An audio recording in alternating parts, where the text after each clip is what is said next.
I'm Tina Kadish. I'm 65 years old. I'm in Danbury, Connecticut. And today I'm going to share my story about my daughter, Daniela, who passed away in 2020. I was born in Port Chester, New York, and I was raised in a family of Italian immigrants. I'm the oldest of 3 girls and grew up in a family of old-fashioned values. You know, my mom was a stay-at-home mom. My dad was the breadwinner of the family. My relationship with my mom was good as a child, but then as I got older, my mom and I really had many challenges because my mom was one of those that was very opinionated, very negative. And I grew up in that, and I was a rebel. I would always go against what my mom would want to do. And so I was that person that always had to fight her. And so we really had many challenges along the way. However, she was a great mom, was there for me with my children when they were born, and did a lot for me and my 2 sisters. She was a great mom in that respect. But that old-fashioned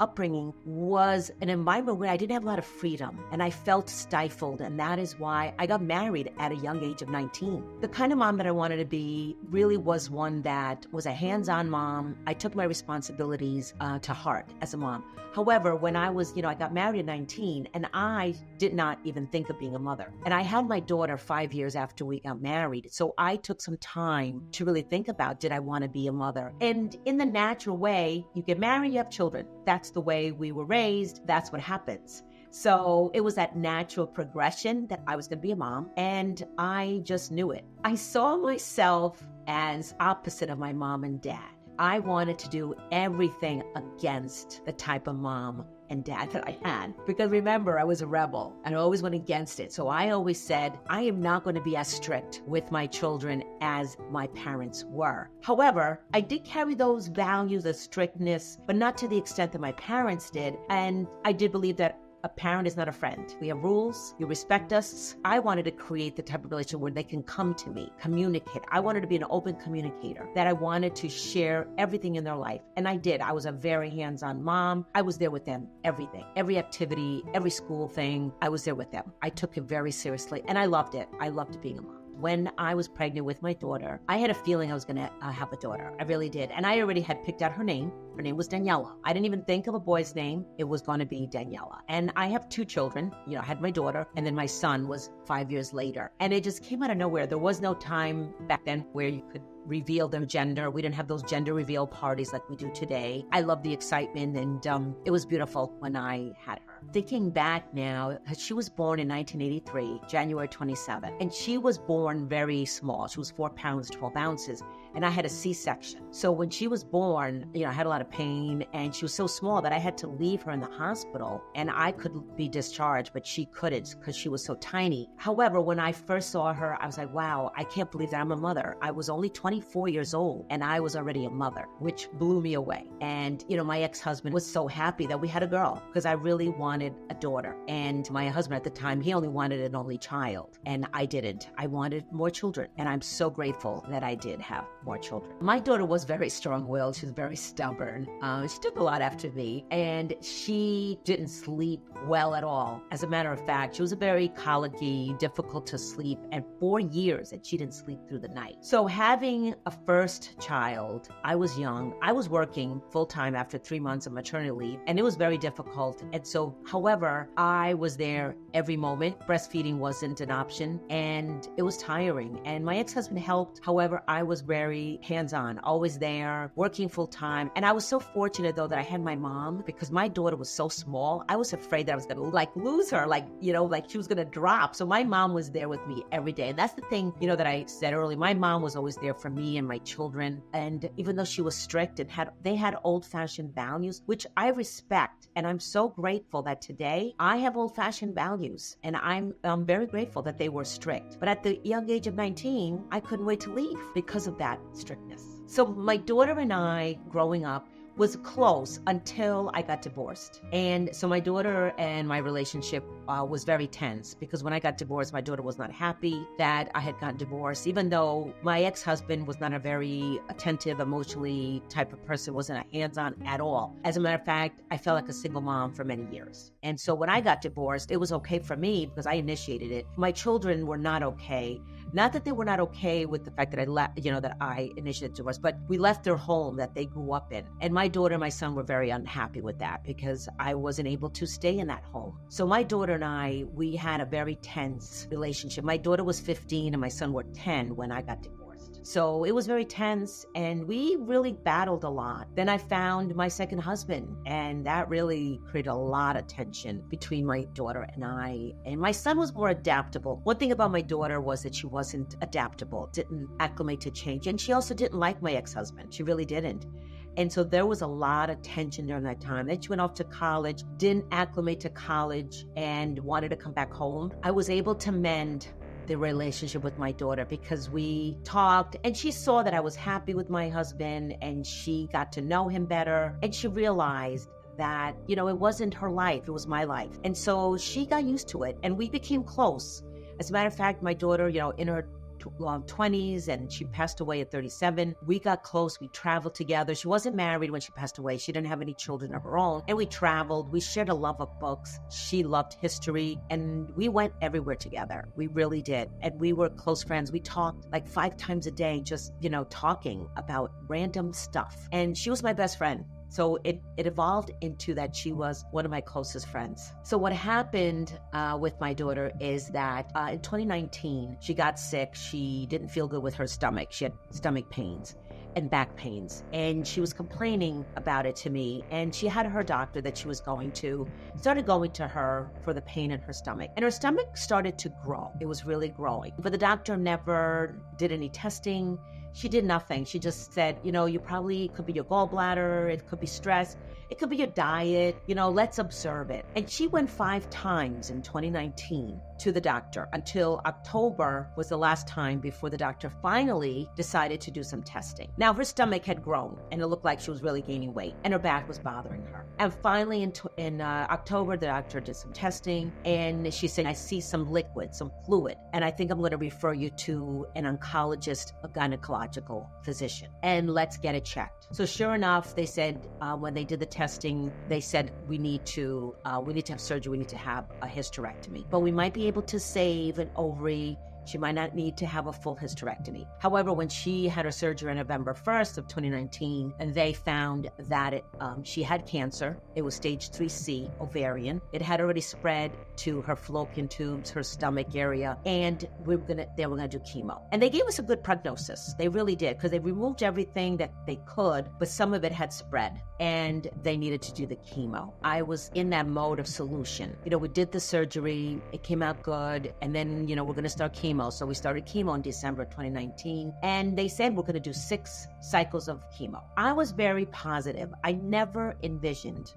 thought that I was going to lose her. That didn't even enter my mind, because the type of person I am is that I'm a fighter, and we went to different hospitals. We had different doctors test. We went through the chemo, and the thing is that this happened in 2020. COVID hit in March. My daughter's in the hospital because she was getting infections, and she got a bowel obstruction during this time that we don't even know whether it was from the hysterectomy or whether it was from the cancer. So my daughter couldn't even eat. She had to have a bag attached to her stomach. So it was really heartbreaking. I couldn't see her for over a month because of COVID. However, I got to see her because I'm the type of person that I fight to get what I want. And she's my daughter. And my daughter would always say to me, Mom, everything's going to be okay. Everything's going to be okay. And I had that positive mindset. What I learned afterwards that she was afraid. She thought she was going to die. She even asked the doctor, am I dying? The doctor gave her 1 to 3 years to live. And I would say to her, why did you ask him? We're going to get through this. You're going to get a second chance at life. You're going to learn from this experience. We both are. Because my daughter was a very unhappy. She was a heavy smoker. Before she got sick, she was very stressed, very depressed, had a lot of anxiety. And I really believe that a lot of her emotions affected this. And I thought that this was going to be her chance at a second life. So I never thought that she was going to go. My family said that they did, but they didn't want to tell me. Close friends of hers felt it, but didn't want to tell me. I just never believed it. I was in denial. The talks that I had with my daughter were really like, how are you feeling? What are you thinking? My daughter was very quiet during that time. She never cried in front of me. She never said, Mom, I'm scared. The only thing she would say to me is, Mom, or ask me, Mom, am I going to die? I would say, no. Why are you thinking those thoughts? You're not going to die.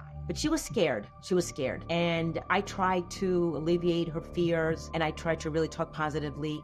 And the sad thing was that because we had COVID, I couldn't travel with her. We couldn't bring her anywhere. She was in pain. She would always get infections of some sort. So it didn't go well. And then she passed away July 2nd of 2020 in the hospital. Well, we had to get her to the hospital. She was at home and then we had to bring her to the hospital. But we just started more just living life and going through. She was sick a lot. She had a lot of infections and the bowel obstruction did not help. She couldn't eat well.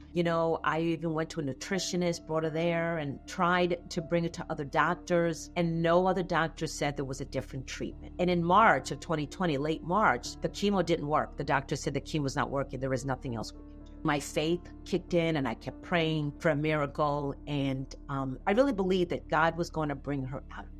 During that time when I was bargaining with God, I asked God to take me. Even my husband, he told me how he asked God to take him and not her. Because she was young. She had so much life to live, so much more to do. And she was smart and she was just a good person. She had such a great network of friends that they were all rallied around her. They were there with her. I mean, she had an amazing network of friends because she was a giver kind of person. I mean, her funeral was like, there were like hundreds of people there. Teachers that knew her in middle school came to the wake to tell me the good things that my daughter did. People that I never met until the wake. It was just amazing. I learned more about my daughter, what she gave to other people. And because my daughter was a journalist, she wrote articles. And I found an article about how she was writing to me and my son to not feel guilty because we tried everything to save her. There's nothing I could have done. And I went sanctuaries, I prayed, I asked for miracles, and I read the Bible. I really believe in a miracle. I never envisioned that my daughter would pass away. And it's 4 years now later, and now there's sadness. There was a lot of anger back then. There was a lot of anger. And I've had to learn to accept it, and that this is what it is, and that God must have had a plan, and that